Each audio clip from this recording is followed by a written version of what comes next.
Well, hi again. Here's another tutorial. This one's going to cover transparency masks, something that I use quite often for a variety of different things. And it's a great feature for simple line work, to keep things really clean. Also, you can do a lot of things that are non-destructive. So let me just show you what you can do with this thing. So it works with groups. So in this case, I have a single object, so it doesn't need to be grouped, but I'll show you that later on.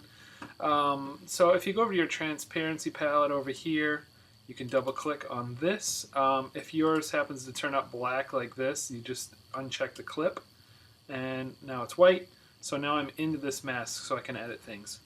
So what I'm going to do here is, because this line here is thicker than this one, you can't get a nice even edge. You can't get it to butt up here really nice. So I'm going to trim that off, but it's still going to be there. I'm just going to mask it out. So right now it's showing the stroke. When I swap these, now I've got the fill, and it fixes that end. So now when to get out of the mask, you click back on this area. So now I got a nice clean join right here. And the great thing about this is that I can edit the size of this line if I want to, and it will stay. I can move that around, and it doesn't matter. Things are nice and editable. Back in the day, you'd have to, if I did the same thing, I'd have to outline this path, and then I'd have to trim it off in one way or another. This is one of the faster for me, maybe. So back in the day, you'd have to do that. Now I can't change the line weight of this at all, which is a pain in the butt. So this is my favorite way to do things like that. It's nice, simple, clean line work that way. Here's another thing you can do. I got this logo. I want to add a little distress to it. So I've got this dirt that I had taken a photograph of, scanned in, cleaned up, and all that. So I'm going to grab this. I'm not going to select that middle part because it's too much.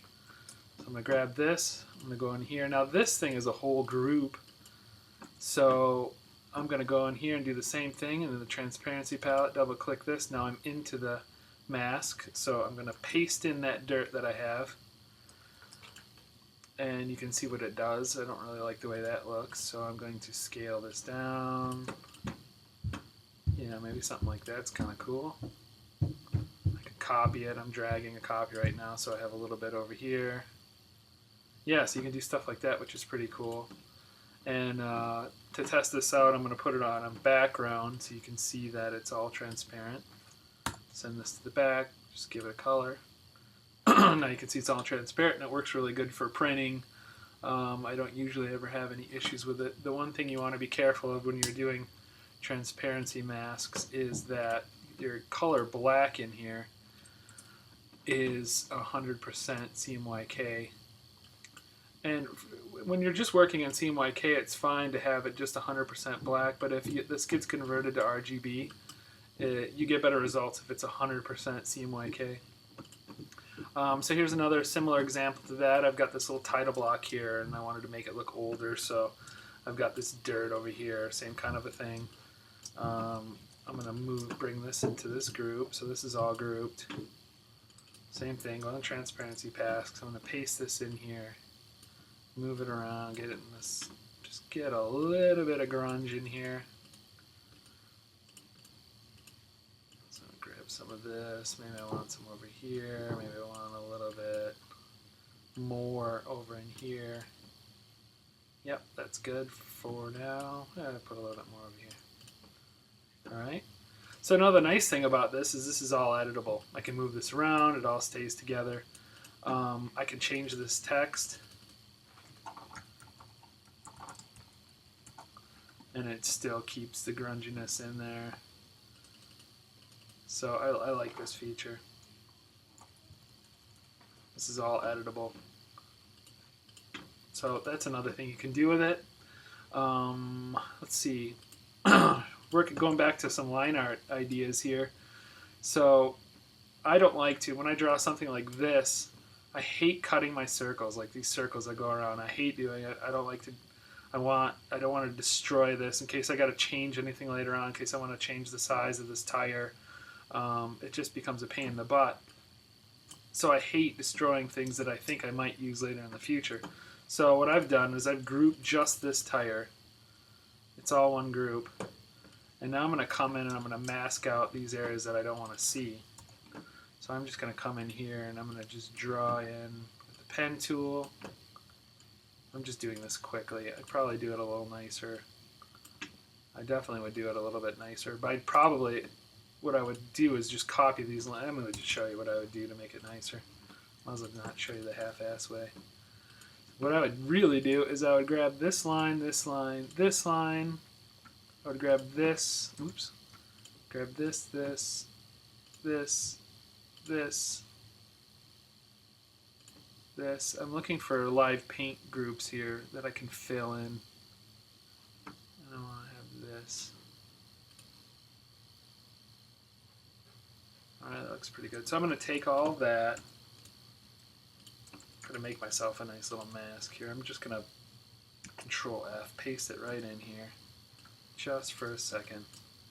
Now what I want to do is I want to make this, I hit K, I'm making this a live paint group. I'm just going to quickly fill this in with these blocks of color. I'm going to get rid of my stroke. I'm going to expand it. Now I've just got some color shapes. Now I'm going to make it black again. Drag it up into that same spot where it was. I'm going to go Control X, get rid of it. Now I'm going to go into my live paint group, go back to the transparency mask, paste it in, Control F, and there we go. Blocked out all the stuff I don't want to see. There's a little tiny bit left right here. So I'm just going to adjust that a little bit. And yeah, somehow that moved. Oh, it's because when I moved it back, I didn't put it in the perfect spot. Alright, that looks good. So you get the idea. So this is great because, you know, the tire's still there. I can move things around. Now here's another thing. I don't like, I want some space here. I want to look like this is, normally I would do, like back in the day, I'd probably do something like this. I'd trim this away from here. It's my white arrow. Just to create a little space here, but that would take forever on this wheel. And that's just not necessary. So what I'm going to do here is another way you can use the transparency mask is I'm going to copy, I have this as a group, all this little tread pattern here. So I'm going to copy this. I'm going to just go to this line now. And this line, I'm going to paste in that tread. It's white right now. For it to be functional, it needs to be black. I'm just going to go and make it 100%. Now I'm going to adjust the stroke. And see that breaks it for you. And what I really like about that is I can come in here and I can adjust this line weight if I need to, thicker or thinner. And it's still easily editable. Nothing was destroyed. So that's another great way you can use the transparency mask. Here's another one. I've got this arrow here. I already did it on this one. You can see I got this mask here that's blocking out all of that. So I'm going to do it on this one. Same kind of thing. Go to transparency masks. I'm going to draw on this path here. This is a very simple one, so I'm just going to use my pen tool. This, and I'm going to fill this, give it a black stroke, black fill. Now if I want a little space around it, I can increase the stroke size and that'll do that kind of thing. I can also adjust the percentage of black if I want to have that arrow be a little, have it show a little opacity in here. So you could do that. That's another thing you can do. I've also got these kind of things here. So when I show something sort of hidden or ghosted in the background or whatever, I like to cut it like this. In the quick and easy way, just like on that tire, I've got this inside part grouped. So I take all these black lines, I just copy those, go to this group, into the transparency mask, Control or Command F, and now I can adjust the stroke, make sure it's black, adjust the stroke, and then you can cut your lines, you mask out your lines that way, which is kind of nice. Gives it a little better look. And then here's another example. I do the same thing here. You want to show, I'm trying to show these arrows going through these vents. So in this case, I would use a gradient in my transparency mask. So let's get rid of this. I'm going to draw in a quick basic shape in here. I want it to stop right at the edge of this. Okay, and then we'll put a gradient on there. So I don't like this gradient, so I'm just going to put black on one end. So I cut that off really well, and then I need to just adjust where the stops are and the angle of this.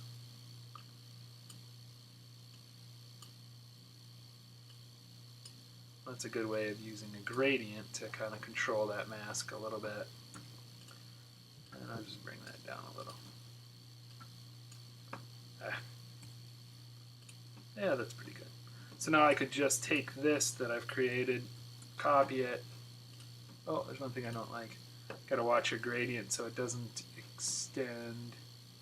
I need this to be white because I don't want to see any sort of anything on the edge of that. That's better. Alright, so I'm going to copy this so that I can go and apply the same thing to this arrow. Go in here, Control V, F, whatever works. Okay, and I got the same thing here. And here's another thing you can do with these too, which is cool, is I'll show you on this one. So I've already done these. There's this little lock thing, right? It links them together. If I disable this, turn it off, I can move these. Oh, now I turned it on. The mask stays with the group right now. But if I unlink those, I think that's unlink, I can move these around. The mask stays where it is, but the objects will move. So this is great. The thing you gotta watch out for is you gotta make sure once you're done moving it around that you link those again. Otherwise, if you don't, and I move all this, you see the mask didn't come with it. So make sure you relink those. And I think that's pretty much it for now. Some pretty good examples there, I think. Enough to get you playing around on your own. If you have any questions, let me know. Thanks for watching.